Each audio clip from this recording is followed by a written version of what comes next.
We're still speaking about the fact that President Museveni had a session, they called it a Thanksgiving prayer session, where he talked about a number of issues. And among them, he talked about his being unhappy about how IP Ochola and the EC chairperson handled the issue of Robert Chagulanyi and of course the FDC person, that is Amuriat, on the fact that they contravened the COVID-19 guidelines. Nagamba, he's not happy about how they handled the situation and something needs to be done. Now, just after a few days of the president saying that, EC wrote a letter to Robert Chagulanyi and they wrote a letter to the FDC supporter to say, the FDC presidential candidate, to say that we need you at the EC offices. We are summoning you to come and talk to us because you're contravening this COVID-19 guidelines and we need explanations. Here's the thing, Tariq. What EC is doing is only showing, you know how you have a boss at the top and you're showing your boss that I'm working, right? Because when they come, you start running around. Say when SK Mbuga comes to work, then that's when Afeti remembers that there are things that I have to do in the production room, but she didn't do it before that.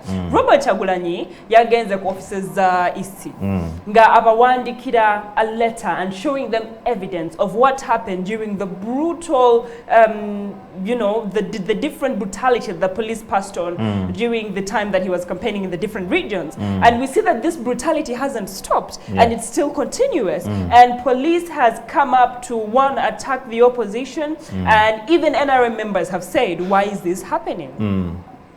Kati, for EC to write this letter now, when Robert Chagulanyi was there and nothing was said to him, makes us think that EC is not as independent, I'm saying it, and there are people that are saying that EC is not as independent as we thought it would be. Because once you wait for your boss to say go and you go, then it questions your credibility as EC. And we've said for these elections that are coming up to be as free and fair as it ought to be, EC needs to come and stand and show its independence. What did you think about the letter that EC wrote to summon these two candidates, Tariq?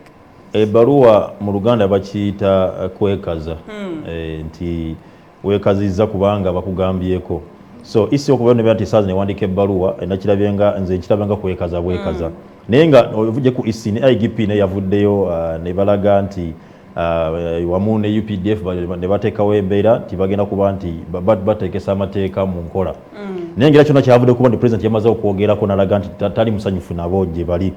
Nebo tujje mekanga tudake mega ne president naye yakunganya akaba abantu bade bakungana kugundize ku mikolo jeje ku campaign zezenjawo era konsande bagitwale wa mukuru Byabakama twamula bayavayo na laga nti no agenda kubanga agamba ku president oba yero campaign agikolenge to order ne tulabanga ko wakwatabalwa kujiwandikira NRM oba president Museveni obani yenna ngamugama ku nsonga eyo yashogera ko bwogezi umawulire nti I will call the NRM come to order kitachikola avule mu kaseera Chagulanyi yajja nabiranga musinkana neti batu kuba nti bakkanya era paka na Chagulanyi kyatunyizibwa anga kyekimu so bukibanga yavudde nabanga ayogera ku esaza navayo kuba nti akola ku nsonga eno obanga awandike bulu kola nti abayita baneno kiraga nti ono atenga amaze kuwogera ko president amaze kuwogera ko kikakasa kiri paka na Chagulanyi kyatugamba nti isi eyina gwekolera oba Byabakama tali independent ayimiridde nga ye. Yes, yengo police ne gundi ne isi bayina go bakolera. Era nze kyasinze okukyaliza okulaba munti Chagulanyi yavuzde n'alaga nti ye tali ready kuba nti najja kuba nti asinkana isi. Agenda basikira delegation ngekulembera Mathias Mpuga n'abalala bagenda kuba basinkana isi. Nenga isi yegamba no fetwagala Chagulanyi gwe ng'omuntu. Naye tichechimu ne semujugana yavudde natwaga nti bagenda kuba nti amwe tagenda kuba nti ajeyo because bo balaba nti ono isi Byabakama tali kyagenda kukyusa awera naye nga Byabakama agamba no fetwagala bakandi simenyi betwagala era nga bano bagamba nti nze ndabo mukulabo kwange nti isi okuba nti yeremedde kutagala Chagulanyi ne Amuriat bali nga kazanyo kubazanyo nti bakubale emesa kugenda campaign gye balina kulaga bali kimanyi nti abantu basigaze nnaku ntono nnyo ate ebbanga lyamalanga ze Kampala azokulaba mu kiko ne isi onakubona nabo balufudde abalina okubakoze district 3 tagenda kufuna budde bwena budamu kukola kikuzikola so balabyenga bwe kigenda kibasumbuwa okuba nti bataganya programs zaabwe ezo campaigninga mu gundi regions bagala okubanga bagendamu they are saying no they are not coming nenga nange mbutufu ndabanga isi yenyini yekubye omupiira yeteebye bukiba nti oli yamaze kuboggolako none bava bawandika ebbaluwa kyangendo banika nti kituufu balina gwe bakolera. Well, unfortunately, because Kati, if you're EC and nobody is listening to you, then how are you going to back and people listen when it comes to election violence? And bobe nyini beyiwa kudibitya babajiwa bonga abantu from day one bali mukubati bamaninga election zino nga bakoso buyinza bwabwe bwawebwa nyoberanga batwekedda mu nkwawa ez'omukulembeze w'eggwanga neza police nebiranga ate yekwali munja EC kali sazo lina ogenda vayo kugamba bantu ate nti ompita kuki era ne ompita juzi bazemu bameetinga nekyo ekibadde tewali kibeerawo so abantu nabo balabanga mutuufu tewakyali kyamu ku Someone Uganda himself was arrested over the weekend and he was taken to Chira Municipality Police Station and apparently according to the letter he was arrested for a crime that was committed around December 6th and they call it the contravening of COVID-19 guidelines where he held launchinga gundiye launchinga campaigns ne Latifa to be fair tutunda abantu abadde bakola aluna kasoro wezi aluna kasoro kyotera ne yakubula kunga lwaki tali munda ukisegera wakise mujju kali bera remember that Haruna was also called by the police bamuyise ne bamugamba jangu we are going to be arrested for ABCD and that's the statement that police released now what is left for us to do is to fact check has he been arrested really? no yajabuzana kola statement and he left so kati okibanga side emu yenyigirizibwa abantu bagwamu esuubi n'amazima bukibanga EC eganya kuba nti eyimira ku magulu gwayo nekola nemukulu muganga bino gukola otera genda kubuddamu kubanga gikkirizamu era nze ngamba nti EC nange mbera singa if I was chabalo no amuriat ani badde sijja mu lukiiko olwo kubanga nze ndaba nga terina makulu Well, as we're speaking about politics and contravening of COVID-19 guidelines and converging crowds, Honorable Nsereko had an issue over the weekend in Kamocha. Yawadde abana sente, especially women. Tariq Osese. Here's the thing. He gave people 7 million, apparently, allegedly, about 7 million Ugandan shillings. Nabagamba, give it out. Now, according to the calculations, everybody was supposed to get 5,000 Ugandan shillings of that money, especially women who were there at that time. Kati oyo mukazi we yakute sente never wave at you from the door. A youth came, snatched that money and ran away with the money. Kati the only way they could call these people to come down is for more money to come in from Honorable Nsereko's camp and for that money to be redistributed. And this is the problem that we're facing as Uganda.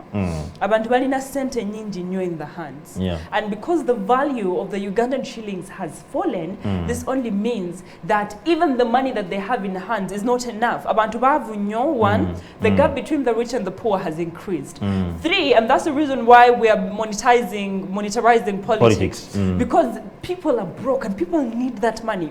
Now, when I come to you and I give you 5,000, truth is at that moment that person would need that 5,000. But as a leader, Tariq, is it worth it to give your supporter a vote 5,000 Ugandan shillings for their vote? If you want to help them become better and make their lives better, is giving them that 5,000 enough? I thought EC had made it illegal for people to be giving cash in hand to especially the voters. What happened to that? Era wekibanga waliwo opponent wa Mamadi Nsereko MP wa Kampala Central alaba shene sawa zino amaze okuba nti afuna obujulizi okuba nti asobola okuba nti agisa Mamadi Nsereko mu kalulu bwekibanga ensonga yakoleddwa mu lwatu body light tekikirizibwa that is voter bribery kugula abantu okuba nti ne bakuwa akalulu tekikirizibwa kuba nti ogaba sente vote is that a form of corruption naye nze ngena kukiza eri abalonzi bana Uganda gye tunakoma kuba tubeera abalayisi era na budget twalanga wetu betuli omusajja omu yagenda agamba nti omukulembe MP wafana n'abantu bejava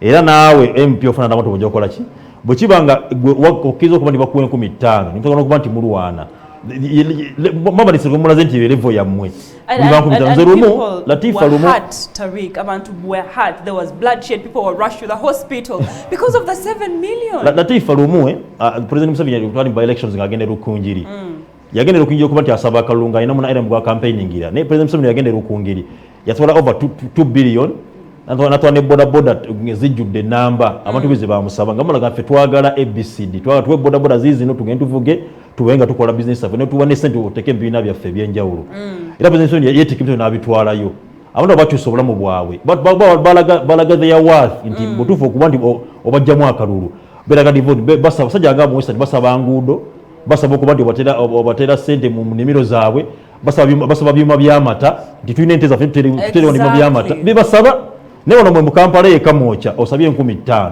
era onozirwanira. That is your worth. That is your worth.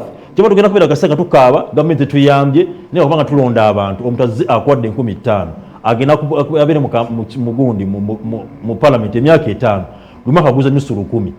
So banga namana gaffe tudimandinga ebyo ate kinyono mu Central Region forever tudimandinga ssente ojasanga abantu 15,000 kati 15,000 ngena zikola muki. Exactly.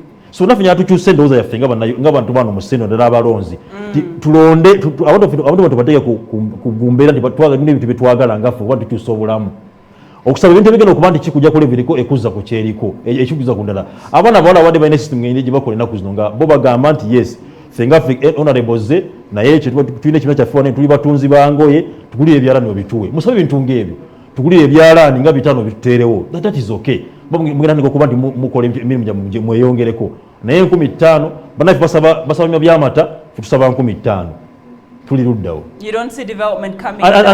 Era kyenkugambye those are some of the ghettos kyenkulaze nti nno abantu mugenda gamu ti mu ghetto tebabafuddeeko naye nga mukyasaba 15,000 mugabe tebabafuddeeko. Message eyagambye eat that money but vote wisely. But which money? Even eat exactly. That was my next question. Is 5,000 which money is whether that? you vote or even whether you time? And Tariq, it only shows you how bad our economy is. Latifa n'abakulembeze balekera okumanyira abantu kankwese okulimya olubananza ne balekera sikulimba okwate 15,000 ziwa abantu okungwabala te olumirirwa the same person agenda kujagambe nti abalumirirwa lenga akuwadde 15,000 ekisokera aleese obuzibu kubanga Latifa okwada emiliyoni 7 n'oziwa n'otwala ekamwoca mu baana abaavu abatalina mirimu abasinga tebalidde nya n'ozikwasa ate omukyala omulese mu gganga y'abavubuka abalina okuba nti abagabira oba olese kufa kwennyini kuba kati abantu bakubaganye abantu bamenyese abantu bekubye emba just because of 15,000. So oba olese Monix kyakoze yalese kavuyo kenyini yalese kulwanagana mu bantu. And I think while the IGP and the EC are calling people to book, they should call him to book as well. People got hurt in that process and he needs to be called to book to answer why he gave out money in the middle of the streets to people. It doesn't make sense. Kampala mumusinga COVID. Ne otutesendo sadde mumbere ya sende mukuzwanira wali social distance. Batugenda kwa tulwana nkukwate ku mikono nkujja kutaba nkute ku mumwa oba nkoze ntya because I want that money. COVID agenda kweyongera okutambulirawo. But again, I like how particular you are. I mean, when you're fighting. Yes, no, because if you're fighting, Latifa, if you're fighting for money, sikitagena kubani tugenda kwetegeka. How particular you are. So akode kandi ngena kukwata bungi kushitete yinkusike bambi vayo sente zino zange. No. Yes. So manya abana bali kamocho bamanyi. Avuka bali kamocho bamanyi. Abana bavaako dda. Abana bakubwa. These drug addicts bali eyo. Kana buli ntibali 15 so okufuna 15 zange nagulamu wali eri kikomando.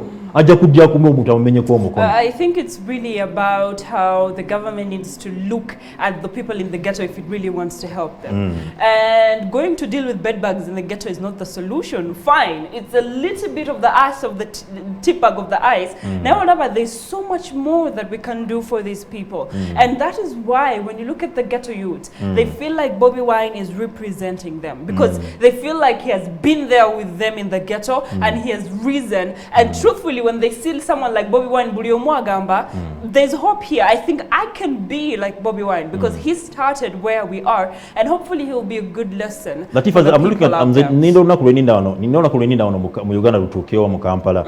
Nti obusente ngo MP abulete, wo mutena abulete, abavuka mu buzire. Yes, tumugobe busente bwe, tumagende twagala busente obwo. I don't think tuna betweta Latifa, tuna kuwa ku level eyo.